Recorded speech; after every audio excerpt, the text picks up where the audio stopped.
Hello and welcome to our latest unboxing video. I'm Eliza here at the Hatfield Public Library and I have a really big box of fiction. So big that you can't even close it. The books are kind of like piled. I think it's all fiction for adults, sometimes some nonfiction squeaks in there, but I'm just going to start with a Freida McFadden, Ward D, a page turner from that very popular author.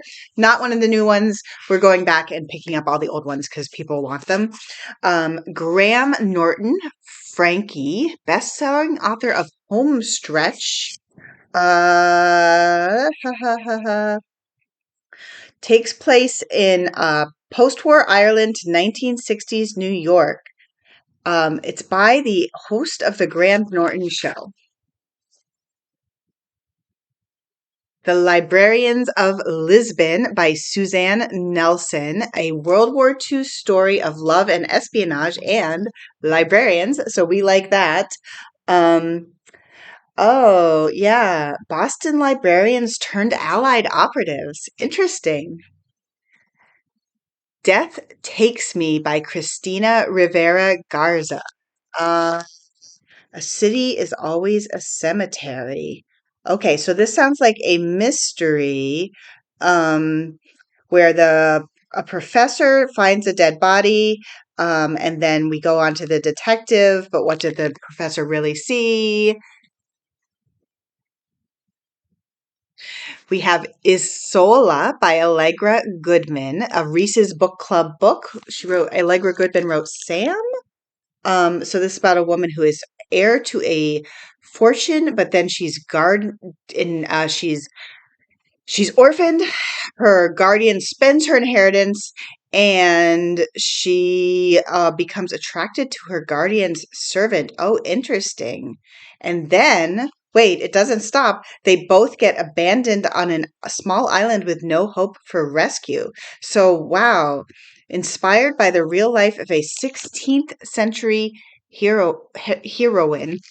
I feel like I'm always saying that wrong. That's cool. I feel like we don't get a lot of 16th century, not a lot of 1500s going on. So I like that.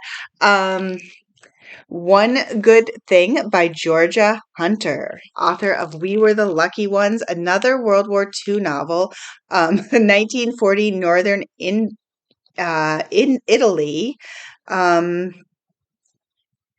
So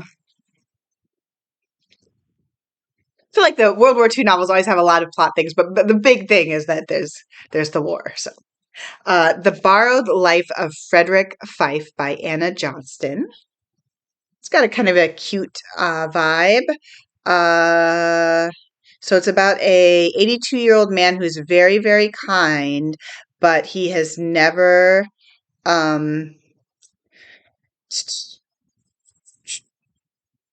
wait, what? I thought the problem was um so he's on the brink of homelessness. Oh, he changes place with grumpy Bernard Greer in the local nursing home. Wow. So a switch off with octogenarians. All the Water in the World by Eiren Caffal.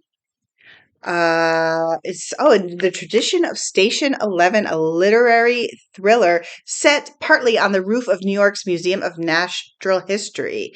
So the glaciers have melted, there are floods, there are superstorms, not great.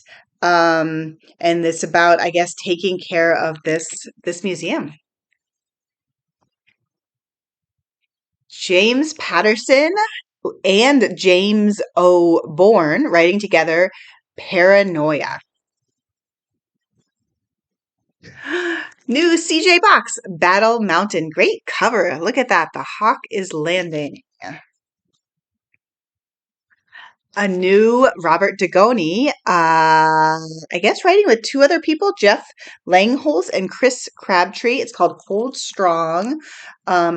Oh, she's a code breaker. He's a POW bound for hell. So what war is this?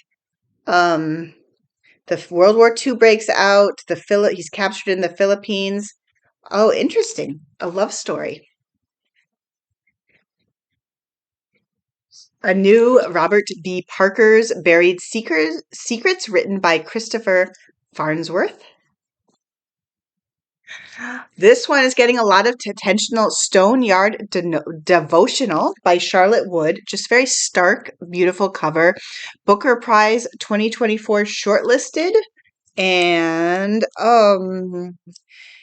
a middle-aged woman leaves Sydney to return to the place she grew up. She doesn't believe in God, finds herself living in a strange, reclusive existence almost by accident. But then she gets 3 visitations. Wow, meditative, moving, and finely observed. Black Woods, Blue Sky. Don't make me try to pronounce the name. Eowyn, Ivey, and Pulitzer Prize finalist, New York Times bestselling author of The Snow Child. I feel like hers have like always like a dark fairy tale vibe.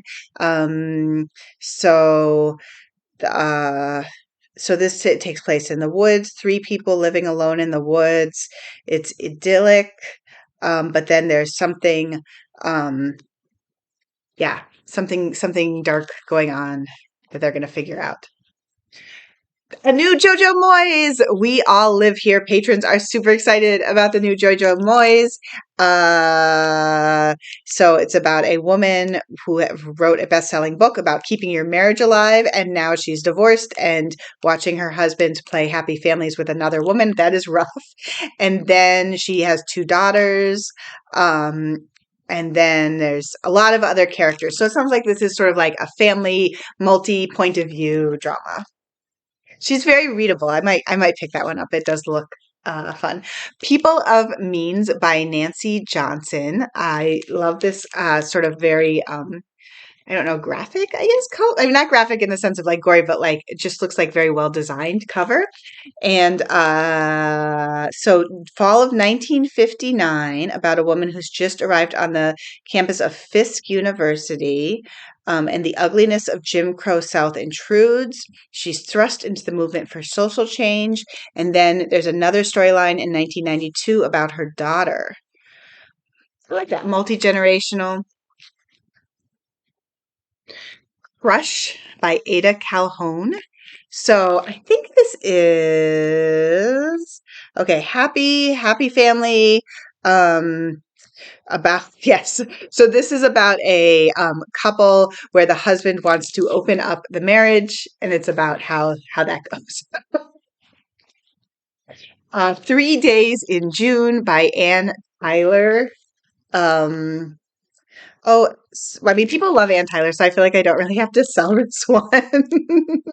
Says it's an instant classic about second chances.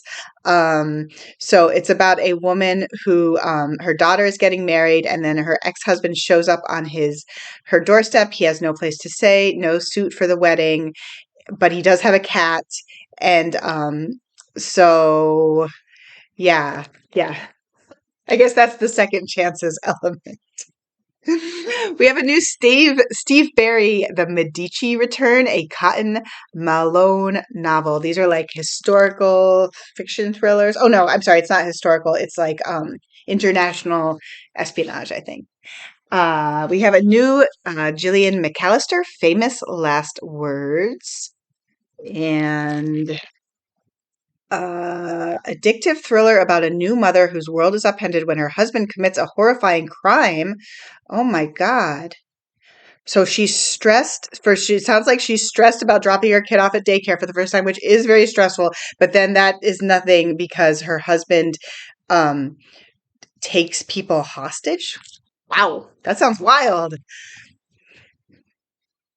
Close Your Eyes and Count to 10, by Lisa Unger. She writes very like complicated, page-turning, riveting thrillers.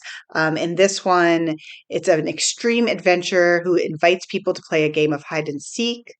Ooh, then there's a storm, and the challenge turns into something more sinister than just a social media stunt. We have a new Curtis Sittenfeld. I'm a Curtis Sittenfeld fan. This is short stories.